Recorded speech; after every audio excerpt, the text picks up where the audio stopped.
Hello friends, welcome to Rahul Sisodia academy. आज हम UPSC PET 2022 का जो एग्ज़ाम है आपका 15 और 16 अक्टूबर को होने जा रहा है।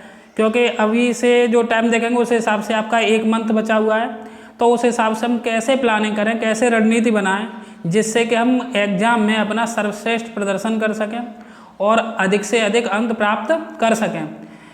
यानी कि हम जैसे आपको लिखा हुआ है, आपने देखा होगा टाइटल में कि 90.99 परसेंटाइल हम कैसे प्राप्त करें।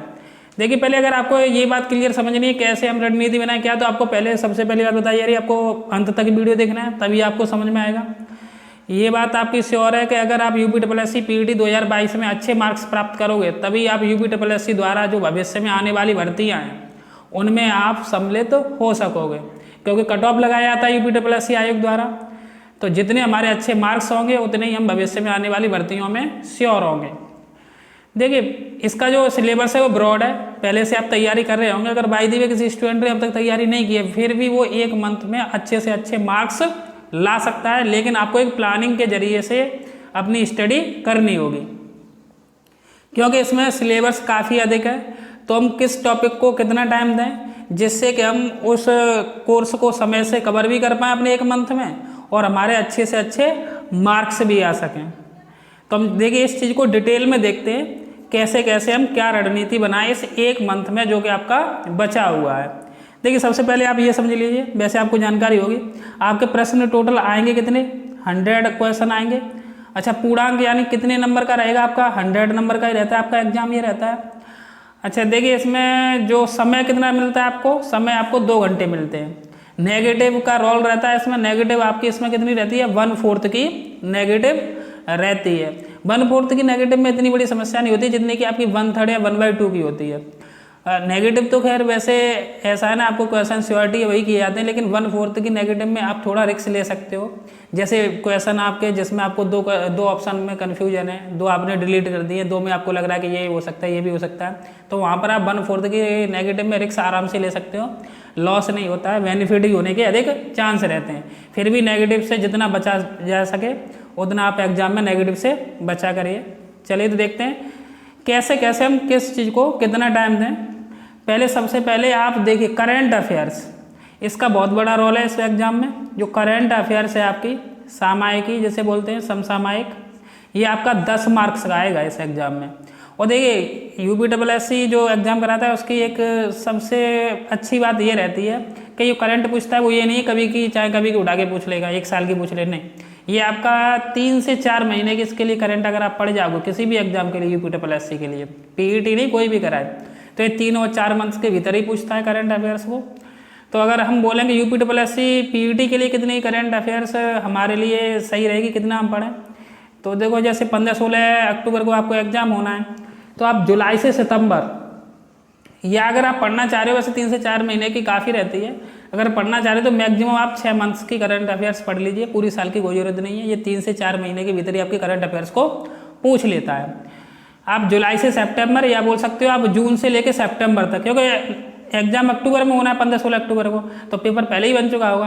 अब अगर आप देख रहे हो कि 15-16 अक्टूबर को है, तो अगर आप चाह रहे हो अक्टूबर में पढ़ना भी थोड़ा सा, तो आप 5 अक्टूबर 10 अक्टूबर यहाँ पे लिखा हुआ है, 10 अक्टूबर तक की कोई जरूरत नहीं है, आप 5 अक्टूबर तक के करंट अफेयर्स पढ़ लें। 5 अक्टूबर तक आपका पेपर बन के सेट हो चुका होगा। वैसे संख्या इतनी है, 37 लाख के समथिंग आपके स्टूडेंट इसमें सम्मिलित हो रहे हैं, तो पेपर तो बहुत पहले ही बना दिया गया होगा, तो आपका मतलब सितंबर मंथ तक बन गया होगा।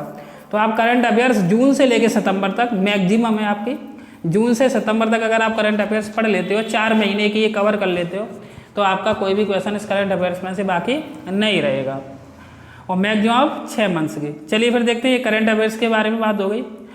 देखिए, आपको अगर इसी स्ट्रेटजी के अकॉर्डिंग, इसी रणनीति के अकॉर्डिंग, इसी प्लानिंग के अनुसार अपनी तैयारी करनी है, तो आप हमारे चैनल राहुल सिसोदिया एकेडमी को सब्सक्राइब कर सकते हो। इस पर आपको इसी प्लानिंग के जरिए से बिल्कुल आपका सिलेबस के अनुसार विद टॉपिक, जो भी आपको टॉपिक दिए गए हैं एक्यूरेट, उन्हीं के अनुसार आपका इसमें क्लास दी जा रही है। आपको यूपीएससी पीईटी 2022 की तैयारी कराई जा रही है।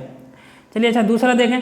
अच्छा, एक बात और है, यूपीएससी ने जो पीईटी का सिलेबस है उसमें बिल्कुल टॉपिक क्लियर कर दिए और उन्हीं से क्वेश्चन आएंगे, इधर उधर से नहीं जाता है, तो उन्हीं टॉपिक के अनुसार पढ़ें, ज़्यादा इधर उधर का ना पढ़ें। अच्छा, दूसरा आपका देखिए टेबल पाई चार्ट और बार ग्राफ, ग्राफ एवं तालिका करके अलग अलग दिया है उसने। ग्राफ का विश्लेषण 10 नंबर में और तालिकाओं का विश्लेषण 10 नंबर में। ऐसे मिला के आपके कितने हो जाते हैं, 20 मार्क्स हो जाते हैं, 10 करंट के और 20 ये वाले, एक ग्राफ का एक टेबल का, यानी टेबल है उसी में आ जाते हैं आपके पाई चार्ट है, बार ग्राफ है, टेबल चार्ट है। और आपका देखिए एक बात और है, अगर आप ग्राफ टेबल पाई चार्ट के सभी क्वेश्चनों को सही करना चाहते हैं तो आपको जो गणित दिया है वो गणित आप 5 मार्क्स का दिया उसे हल्के में नहीं लेंगे, क्योंकि आप देखिए इसमें परसेंट का रोल रहता है इन टेबल पाई चार्ट और इन्हें सॉल्व करने के लिए, रेशियो का रोल रहता है, अनुपात समानुपात का, आपका एवरेज का परसेंटेज हो गया, रेशियो हो गया, आपका एवरेज हो गया, यही औसत वाला है। तो यानी कि अगर ये भी दिए सिलेबस में तो आपको 5 मार्क्स का तो गणित दिया है सिलेबस में और आपका 20 मार्क्स ये टेबल और ये पाई चार्ट ये सभी दिए। यानी कहने का मतलब है अगर आप मैथ के भी टॉपिक पहले कंप्लीट कर लें उसके बाद पाई चार्ट और इन्हें सॉल्व करना तो 20 से 25 मार्क्स हो जाएंगे आपके, इन्हें आप स्ट्रॉन्ग रूप से कर सकते हैं। यानी आपको ग्राफ एवं तालिका पर विशेष ध्यान देना है जो कि आपके 20 मार्क्स के हैं, ये सभी आपको इस चैनल पे कराए जाएंगे। चलिए देखते हैं फिर हिंदी गद्यांश आपका ये कितने का रहना है। देखिए 10 मार्क्स का तो आपका गद्यांश आना है और 5 मार्क्स की आपकी हिंदी आनी। जैसे ग्राफ एवं तालिका में गणित का रोल है वैसे आपका हिंदी गद्यांश को सॉल्व करने के लिए, क्योंकि व्याकरण के क्वेश्चन डाल देता है उसमें हिंदी गद्यांश में, तो आपका अगर हिंदी व्याकरण स्ट्रॉन्ग है तो आप हिंदी गद्यांश में 10 में से 10 मार्क्स प्राप्त कर सकते हो। 10 में से 10 नहीं तो 8 से 9 मार्क्स आपके आसानी से आ सकते हैं। तो आपको 10 मार्क्स का हिंदी गद्यांश कंप्लीट करना है, आपका गद्यांश पर विशेष ध्यान देना है और हिंदी 5 मार्क्स की आपको ध्यान देना है। देखिए जिस सिक्वेंस में ये बताए जा रहे हैं उसी सिक्वेंस में आपको सब्जेक्टों को टाइम देना है, उसी हिसाब से लिए गए हैं नंबर्स के मार्क्स पर, और जिससे हम क्वेश्चन आसानी से अधिक गेन कर सकते हैं उसी हिसाब से ये सीक्वेंस में यहाँ पर सब्जेक्ट आपके लिखे हुए हैं। यानी पहले आपका करंट अफेयर्स है, करंट अफेयर्स पर सबसे विशेष ध्यान दें, टेबल पाई चार्ट ग्राफ और मैथ इस पर ध्यान दें, हिंदी गद्यांश हिंदी पर ध्यान दें। उसके बाद देखिए कि जनरल अवेयरनेस ये भी आपका 10 मार्क्स का दिया हुआ है।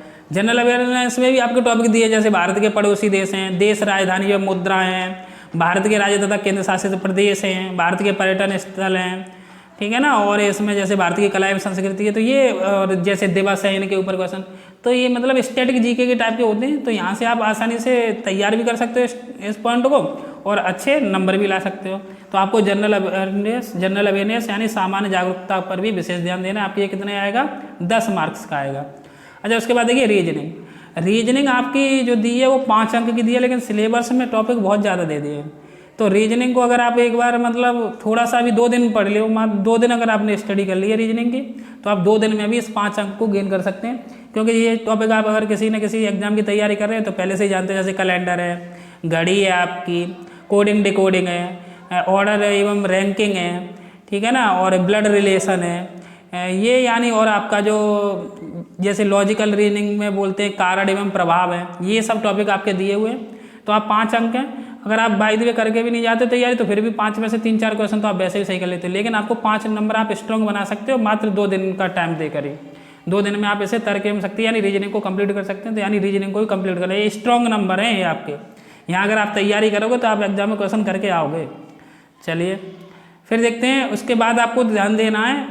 अब ये बात आई आपकी जो जीएस का पोर्शन अलग अलग दिया है। देखिए पॉलिटी दी आपकी 5 अंक की। सबसे पहले जो आपके इतिहास भूगोल इनमें पॉलिटी पढ़ी है, क्योंकि आप पॉलिटी पढ़ते हैं 5 अंक की, वहाँ पे क्वेश्चन पढ़ते हैं तो क्वेश्चन वहीं से आता है आपका, इधर उधर ज़्यादा घुमाता नहीं है। उसके बाद आपका भारतीय राष्ट्रीय आंदोलन, ये आपके जो आंदोलन से संबंधित है, 1857 क्रांति के बाद के महात्मा गांधी आंदोलन और फिर उसके बाद में जो भी हैं ये स्वतंत्रता संबंधी आंदोलन है, उन सभी को आप तैयार कर लीजिए। ये कितने के आएंगे आपके, 5 अंक के। ये आप मैक्सिमम 2 दिन में तैयार कर सकते हो। बिल्कुल जो आपको इसमें स्टडी करनी है बिल्कुल टू द पॉइंट करनी है, जो इसमें लिखे हुए जैसे भारतीय राष्ट्रीय आंदोलन में दिया हुआ आपका स्वाधीनता आंदोलन के प्रारंभिक वर्ष, स्वदेशी तथा सविनय विज्ञान आंदोलन, महात्मा गांधी तथा अन्य नेताओं की भूमिका, क्रांतिकारी आंदोलन, ठीक है ना, भारत छोड़ो आंदोलन, आज़ाद हिंद फौज, नेताजी सुभाष चंद्र बोस के बारे में, तो टू द पॉइंट वही स्टडी करनी है आपको, ठीक, क्योंकि इसने क्लियर कर दिया कौन सा आपको टॉपिक इसमें पढ़ना है। अच्छा भारतीय इतिहास में जो भी आपके टॉपिक दिए हैं 5 अंक के, जैसे सिंधु घाटी सभ्यता है, वैदिक संस्कृति है, बौद्ध धर्म, जैन धर्म है, मौर्य वंश है, सम्राट अशोक है, गुप्त वंश है, मुगल साम्राज्य, हर्षवर्धन, मराठा, राजपूत काल, ब्रिटिश राज्य का अभ्युदय एवं सामाजिक आर्थिक प्रभाव, ये टॉपिक दिए। तो आप टॉपिक वाइज इनको भी आपको 5 अंक का है। आप पहले पॉलिटी तैयार करें, फिर आप इंडियन मूवमेंट्स भारतीय राष्ट्रीय आंदोलन को तैयार करें, फिर आप हिस्ट्री को टाइम दें, 5 अंक की आपकी। ये देखिए भूगोल ज्योग्राफी है, ये भी आपकी 5 अंक की है। ये इसमें भी टॉपिक आपके लिमिटेड दिए हुए हैं। उसमें नदी तथा नदियों की घाटी है, नदियों से संबंधित एक क्वेश्चन निश्चित आता है। ये आपका पर्वत पहाड़ियाँ हैं, मरुस्थल है, वन है, खनिज संसाधन है, भारत में विश्व का राजनीतिक भूगोल है, जलवायु तथा मौसम है, टाइम जोन है, जनसांख्यिक परिवर्तन तथा प्रवास है। ये सभी आपके सिलेबस में दिए हुए हैं। तो ये भी आपका 5 अंक का है, तो इसे भी आप कंप्लीट करें। 5-5 अंक के दिए हुए हैं। उसके बाद आप इकोनॉमिक्स पे आए। इकोनॉमिक्स भी आपके 5 अंक की है। इकोनॉमिक्स में आपका वही दिया हुआ है जैसे भारतीय अर्थव्यवस्था यानी इंडियन इकोनॉमी के बारे में बोला उसने। 1947 से 1991 तक जितने भी आपके भारतीय इकोनॉमिक्स में उतार चढ़ाव हुए तो उनसे संबंधित आपको योजनाएं हैं आपके, ठीक है ना। हरित क्रांति है, दुग्ध क्रांति है, बैंकों का राष्ट्रीयकरण है एवं उनमें क्या सुधार किए गए हैं अब तक, कृषि सुधार है, ढांचागत सुधार है, श्रम सुधार, आर्थिक सुधार, जीएसटी। तो यानी जो टॉपिक दिए उन्हीं के अनुसार आप स्टडी करें सिलेबस के अनुसार। इकोनॉमिक्स के बाद आप सामान्य विज्ञान पर आएँ। देखिए जो विज्ञान दी हुई है वो 5 अंक में आपका देखिए मतलब फिजिक्स भी है, केमिस्ट्री भी है और बायोलॉजी भी है। इसमें टॉपिक नहीं दिए हैं, जैसे हिस्ट्री और इन सभी में टॉपिक बता दें कि जैसे हिस्ट्री में बता दिया आपका कि मुगल साम्राज्य, हर्षवर्धन काल है, राजपूत काल है, सम्राट अशोक है। साइंस में नहीं बताया उसने, जनरल साइंस बोल दिया है। फिजिक्स केमिस्ट्री और बायो में से कहीं से ही पूछ सकता है। तो आप इसमें ये नहीं है कि आप फिजिक्स केमिस्ट्री बायोलॉजी में तीनों में घुसे पड़े हुए हो और लगे हो उसमें तैयारी कर रहे हो 5 अंक के पीछे।